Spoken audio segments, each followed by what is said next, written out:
thinking about this. You know, I deal with a lot of people, not just my friends and the people around me, but work-wise. You wouldn't believe the amount of people I've met doing just this. And, this video is going to be just a little different. The amount of people I've met just doing this has really been kind of interesting. And, I was talking to some of my friends the other day, and it's like they just don't get it. And I'm not trying to say I'm better than anybody. Let's not even go there. It's just when you have as many interactions and you start seeing a different side of trucking, you tend to wonder if the majority of these people they're shooting for the minimum and they're missing. Everybody sits there and claims they want more, but they sure don't act like it. I mean, what do you want out of life? Seriously, what do you want? How are you going to get there? And so you sit there and talk to these people, and it's like they want all the benefits and none of the work. Well, or they're just, I don't know if lazy is the right word. They're just, they've kind of fallen into this mediocre state to where they're just content with the level that they're at. They always complain about not wanting more or wanting more money, but they never want to do the work to get more money. I've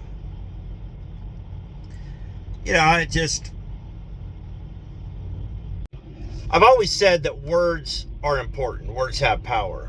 How you structure a sentence, how you say something will lead a lot of context. That's why I don't like the internet, for that very reason, because you really can't convey context.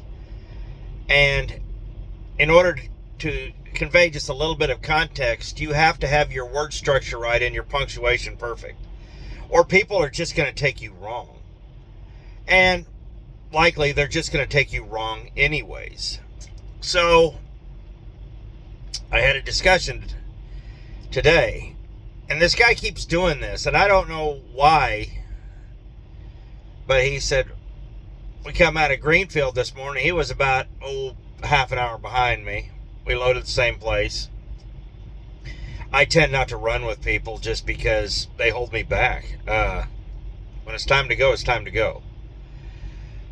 But he come up behind me, and I was talking to him on the phone, and he's like, oh yeah, I was over there at the J and this and that. And I was like, what J?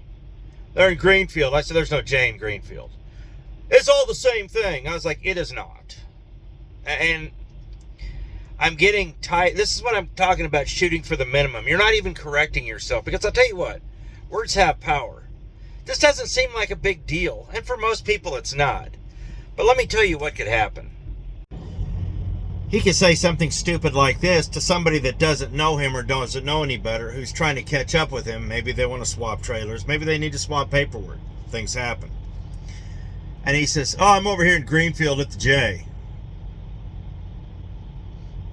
The guy knows there's no Greenfield at J. He can't find it on the map. Sees the pilot. That's not the J. That's not what he was told. So next thing you know, he's 30 miles out in Spiceland. Or he's 30 miles back into Indy looking for this idiot because he told him the wrong information. It doesn't seem like a big deal, but when you're not paying attention to what you're doing, these little things like this have a tendency to create really big problems. Now, I know what some of you are saying. Well, he should have known better. Yeah, should he? It's not what he was told. You've dealt with enough truck drivers out here to know, you guys, and enough people in general, that you kind of have to take what they say at face value. Hopefully he'd be smart enough to do a lap, but a lot of guys may not be. So you kind of have to really be very specific in what you're doing, very intentional. I noticed that I'm friends with a guy. I've been friends with him for about 15 years now. And we're kind of starting to separate a little bit. But what I've noticed is that while he's still in the trucking game, he's only within 150 miles of his house most of the time. He lives way out in western Kansas. He's a good guy. But his circle is very small. He doesn't deal with hardly anybody. No, don't get me wrong. He knows the people he deals with. He deals with them fairly. He's got a good reputation. But his circle has grown quite a bit smaller. He doesn't get out anymore like he used to. So what goes on in my neck of the woods, he can't relate. Now, he's got Facebook, and he thinks he knows what's going on. But what I've come to realize is that when you sit there and deal with the same people over and over and over again for years at a time, and you don't expand your circle and you're not getting out, you tend to lose focus. And the reason of that is you are the sum of the company you keep.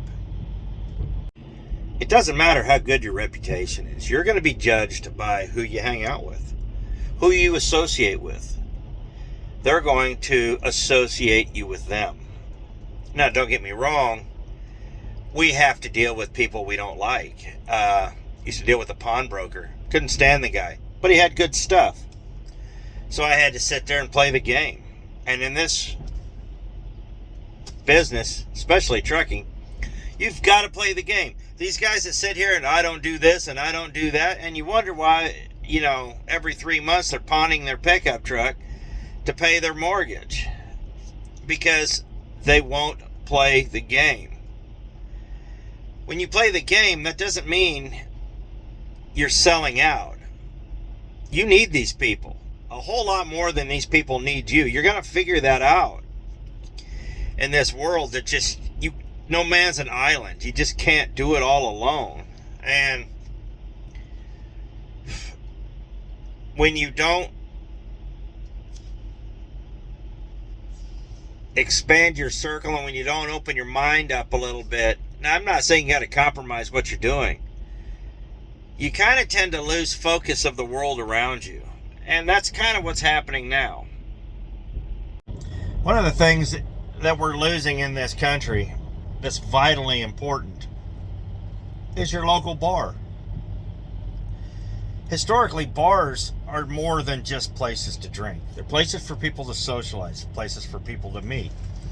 They're places where business is conducted. They're meeting places. You meet at the bar to go to other places. You go there after work to unwind, talk to your friends, have a beer, and then go home. You need that kind of social interaction. Everybody does. I don't care who you are or what you say you are. You got to have some kind of social interaction, and the internet, it just isn't the place for it. There's times I'm on the net and I'm sitting listening to people just go off, and all I can think of is, maybe the internet is just not the place for you. One of the other things that I've noticed that the internet's done, which is absolutely horrible, is giving people false ideas of what is. So what do I mean by that? Well, they sit there and they're so fixated on how things are supposed to be, they can't see how things are. And those two are very rarely like that. Very rarely. It's sad, really. I mean, we understand how things are supposed to be, but things aren't that way. So you kind of have to live in a bit of reality. And like my friend that lives out west, his little circle, that's the norm. That's how things are. But that's not how the world works, because he's closed himself off to a very large portion of it. Don't get me wrong. I mean, he gets on the internet and he still could see a lot of things, but when you start getting so far removed, you end up not having a practical application to anything that you're doing. And don't get me wrong, I'm not going to tell you I got everything figured out. That I will never tell you I got everything figured out. I got a little bit of advice. I've got a little bit of suggestions. But I was kind of a Charlie Foxtrot till I got to this point. And some days I still kind of am. There's some days I wake up and I can't do a thing right. There's been a couple days, well, one recently where I managed to get up, got delivered, everything went to crap, managed to get my load. 7 hours later, 99 miles later, I ended up parking literally 100 feet from where I started that morning. I was just like, screw it, we're done. Tomorrow's another day. Tomorrow is another day. And one of the things that I'll tell you always, people say they're going to fake it till you make it. Don't ever fake it. Do not ever fake it. If you can't make it, you figure out how. You let them see the struggle. They're going to make fun of you. But I'll tell you right now, when you make it, they're going to look back and go, whoa, he did it. Because I'll tell you right now, a world can smell fraud. If you're a fraud, they can smell it. Nobody has any respect for someone who leads a fraudulent life. And when you are sitting there, trying to make it, the struggle sometimes is the journey. Sometimes the journey is what the most important part is. Because as soon as you make it, there's another rung. I'm going to tell you, I heard some really good advice a while back. There's a guy I follow on YouTube. Some of the best business advice I've ever heard. His name is Patrick Bet-David. I don't know if y'all heard of him. Talks a lot about world events, politics, all that. But he started off doing financial stuff. Lots of money stuff. And some of the best advice he said he ever got was, he was hanging out with wealthy people. He says he wasn't wealthy. He made some good contacts, made some good friends. And he didn't fake it. But at the same time, he said he struggled. And I remember he said, he says, I was with one of my wealthy friends and I'm sitting here shining my shoes and ironing my shirt. And the guy says, what are you doing? He says, I'm ironing and polishing my shoes. He says, that we have people, there are people for that. Send that out. He's like, I can't afford it. He said, you can't afford not to. He said, how much time are you wasting doing this? And he figured up 3-4 hours easily. He said, how much money could you make in those 3 or 4 hours? Enough to pay for that and a whole lot more. But not only that, he also said that look around and see your competition, because if you keep grinding, in 3 years, they won't be your competition anymore. So what does he mean by that? What he means is that eventually people are going to get comfortable. They're going to get to the spot they want to be at. They're going to coast. Every job is like that. Truthfully, I want to go further, but I can't here. But right now is not the time for me to jump. Freight's picking up. I'm starting to make a lot more money. So I've got to figure out my next move. I'm not going to lie. Freight's picking up and the paychecks are starting to go up. The surcharge is off the hook right now. So I'm going to stick it out here and make some cash. Some of the worst advice I ever got in trucking was from people who were my friends. The world's going to hate on you. Here's the thing. When you start to rise out of your circle and you start going up to the next tier, people are going to talk bad about you. People are going to run you down. You're going to see who your friends are. Your true friends are going to be like, dude, awesome. But I'll tell you right now, there's 3 kinds of people in this world. They're the people that are going to hold you back. They're the people that are going to ride your coattails. And they're going to be people that are going to be trying to help you up. And which one of those are you? The first kind, the people that hold you back, they're jealous. What are you doing? You're supposed to be here with us. We had a good thing going. You're ruining it. Not ruining, I'm making a living.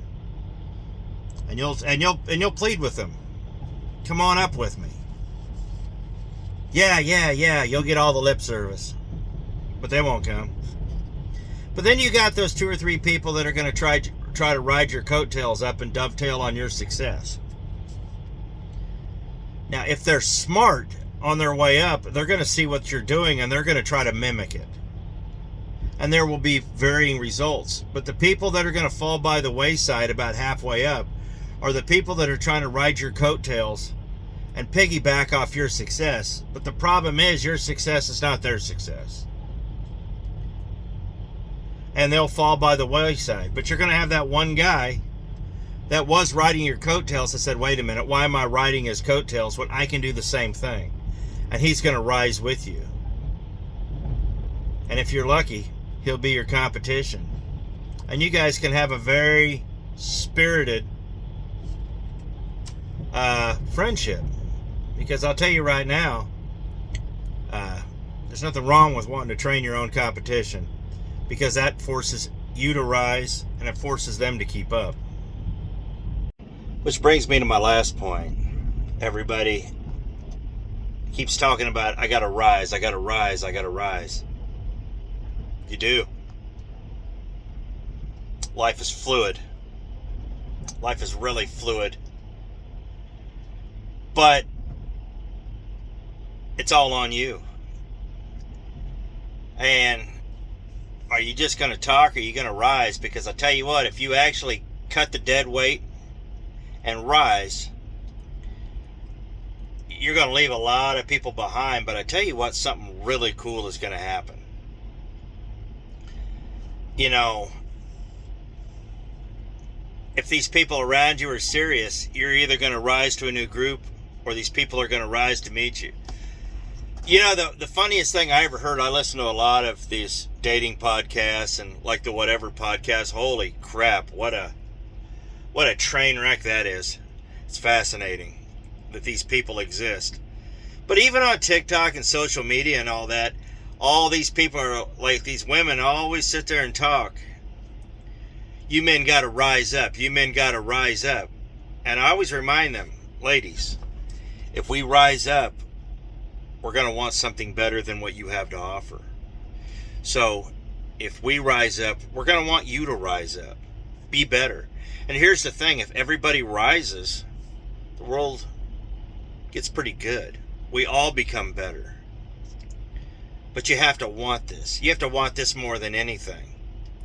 So when it's time to rise, you're going to leave a lot of people behind, but I'll tell you right now, the people that you hook up with on the back end or on the front end there, when you rise, it's going to make it worth everything. Just remember that.